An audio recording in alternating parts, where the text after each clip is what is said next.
मेरा नाम अभिषेक है और आज मैं लेकर आया हूँ क्लास 10th की साइंस के chapter first chemical reaction equation के टॉपिक कोरोजन एंड रेंसिलिटी।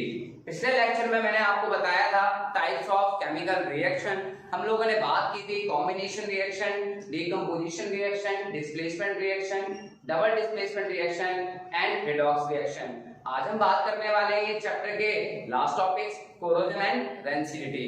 तो बच्चों कोरोजन का नाम तो आप सभी ने सुना होगा। जब किसी भी मेटल को एक्सपोज किया जाता है एटमॉस्फेयर में, it is attacked by moisture, acid or some other gases so that it becomes corrode and this process is known as corrosion.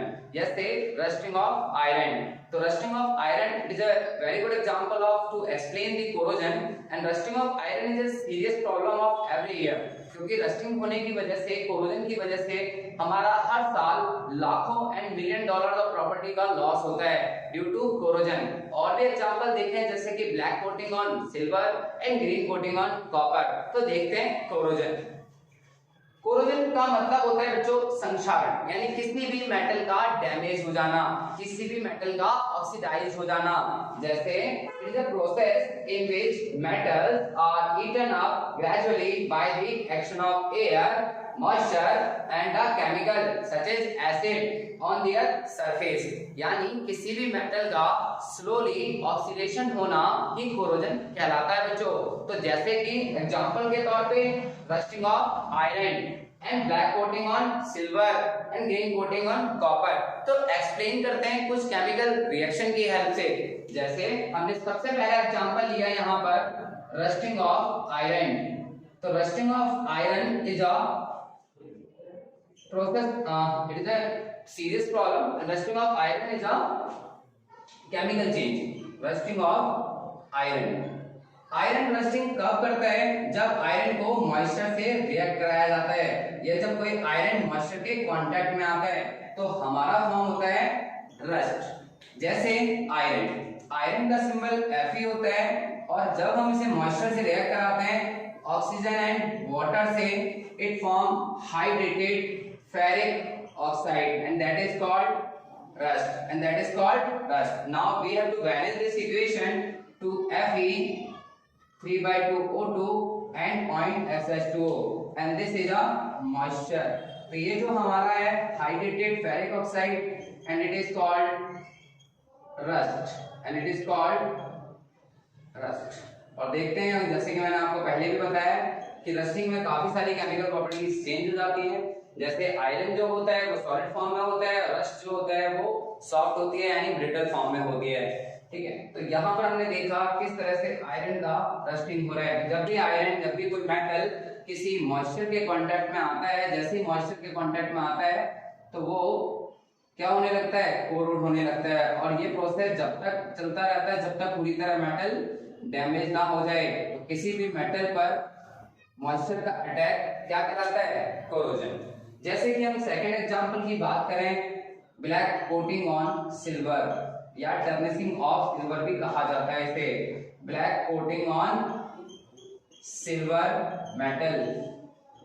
तो सिल्वर जब हमारा एयर यानी एयर में हमारी कुछ गैसेस प्रेजेंट होती हैं जैसे कि हाइड्रोजन सल्फाइड। तो जब हमारा जो सिल्वर है जब वो हाइड्रोजन सल्फाइड के कांटेक्ट में आता है तो वो सिल्वर सल्फाइड बना लेता है। क्या बना लेता है बच्चों? Silver sulphide.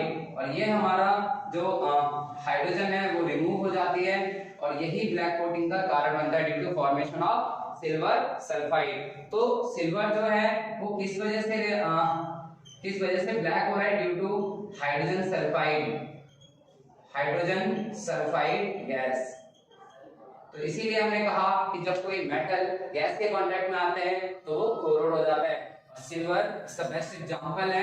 तो यहाँ पर जो फॉर्मेशन हो रहा है black coating due to formation of silver sulphide. And now last example is that green coating on copper. Copper जो ग्रीन होता है due to moisture and it is also CO2 is also the cause of green coating on copper. तो आपने देखा होगा copper के ऊपर एक ग्रीन कोटिंग हो जाती है, ग्रीन कोटिंग ऑन कॉपर। तो कॉपर जब हमारा CO2 वाटर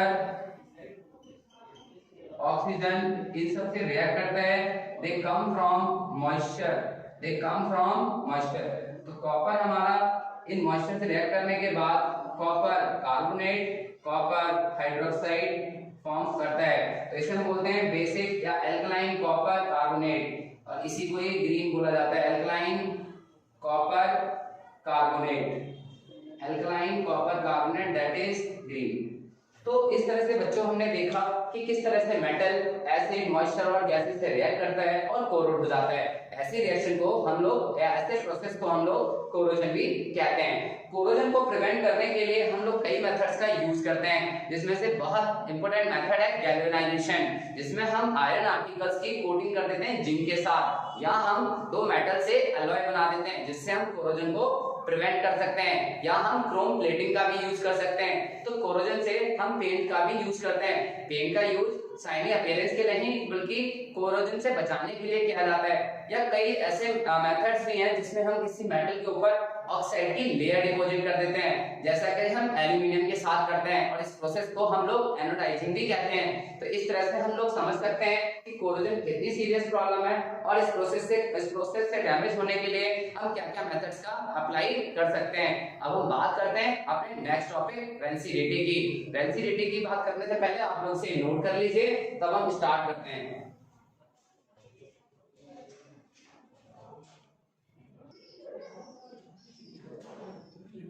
तो बच्चों बात करते हैं अब हम रेंसिडिटी की। रेंसिडिटी को हिंदी में विकृत गंधता कहा जाता है। तो बच्चों रेंसिडिटी का मतलब क्या है कि जब ऑयल और फैट कंटेनिंग फूड को एक लंबे समय तक रख दिया जाता है या एयर के अंदर एक्सपोज कर दिया जाता है तो वो ऑक्सीडाइज हो जाते हैं, यानी वो रेंसिड हो जाते हैं। रेंसिड का मतलब उनकी स्मेल एक अनप्लेजेंट स्मेल आती है और उनका टेस्ट बदल जाता है। इस प्रक्रिया को रेंसिडिटी कहा जाता है। जैसे कि हमने लिखा है when fats and oils are oxidized they become rancid and their smell and taste changes, and this process is called rancidity. This process is called rancidity. This process is called rancidity. तो बच्चों ये जो food हमारा rancid हो गया, यानी जैसे हमने किसी फूड को एक ऑयल कंटेनिंग फूड या फैट कंटेनिंग फूड को हमने रख दिया, फैट्स एंड ऑयल्स, तो ये हमारे एयर से एक्सपोज हो जाते हैं, यानी ये ऑक्सीडाइज हो जाते हैं, और ऑक्सीडाइज होने से इनके अंदर से एक बैड स्मेल आने लगती है या अनप्लेजेंट स्मेल, और जिससे हमें पता लगता है कि वो फूड खराब हो गया है या फिर अनफिट फॉर कंजप्शन। तो इस प्रोसेस को हम लोग रेंसिडिटी कहते हैं। रेंसिडिटी से बचाने के लिए कई इंडस्ट्री कुछ केमिकल का यूज करते हैं जिन्हें हम एंटीऑक्सीडेंट्स भी बोलते हैं। How to prevent the rancidity या मेथड या प्रिवेंशन फ्रॉम रेंसिडिटी, कैसे हम चीजों को रेंसिड होने से बचा सकते हैं, प्रिवेंशन फ्रॉम रेंसिडिटी। तो सबसे पहला एग्जांपल है हमारा by using antioxidant, by using antioxidant in fat or oil containing food, in fat and oil containing food। तो बाय यूजिंग एंटीऑक्सीडेंट, और एंटीऑक्सीडेंट के हमारे पास एग्जांपल हैं।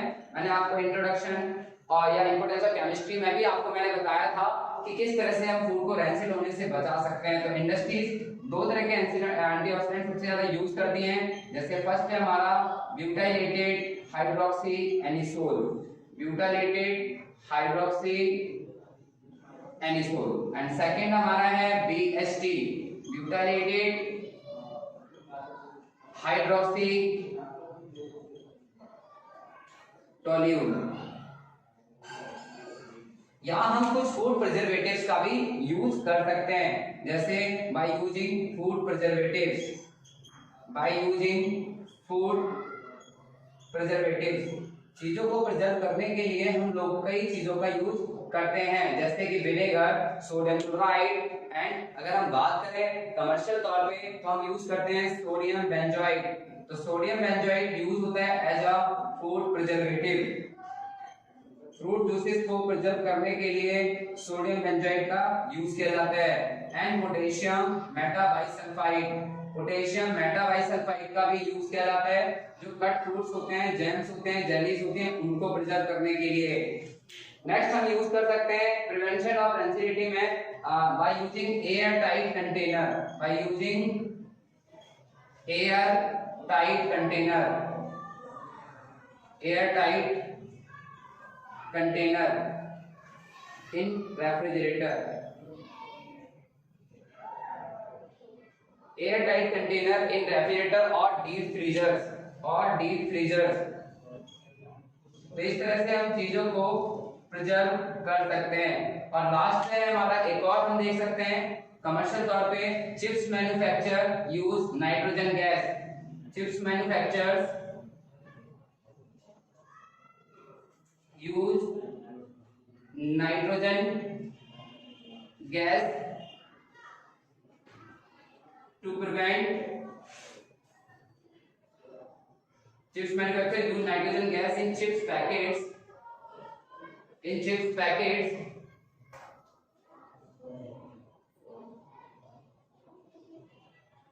in chips packets to prevent from oxidation, to prevent from oxidation।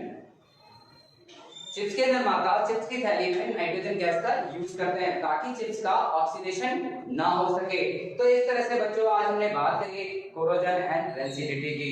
तो दोनों ही process हमारे लिए पढ़ने बहुत जरूरी है बच्चों, क्योंकि कोरोजन की वजह से हमारी car bodies, iron railings, bridges हर साल डैमेज होते हैं। इसीलिए कोरोजन से बचाने के लिए भी हमारे पास कई मेथड्स भी हैं, बट हमें इस प्रोसेस को बहुत सीरियस समझना चाहिए और चीजों को कोरोड होने से बचाना चाहिए। और हम बात करते हैं नेक्स्ट रेंसिडिटी की। तो कई बार आपने सुना होगा फूड पॉइजनिंग, और फूड पॉइजनिंग होने का कारण रेंसिडिटी ही होता है, जिसमें आप कोई भी ऐसा फूड जो खराब हो चुका है उसे कंजप्शन करते हैं तो आपको कई तरह की प्रॉब्लम्स हो सकती हैं। तो रेंसिडिटी से बचाने के लिए हम चीजों का यूज करते हैं जैसे एंटीऑक्सीडेंट, जिसमें आप याद रख सकते हैं BHA एंड BST, और यूजिंग प्रिजर्वेटिव जिसमें सोडियम एंजोएट सबसे ज्यादा फैमिलियर है।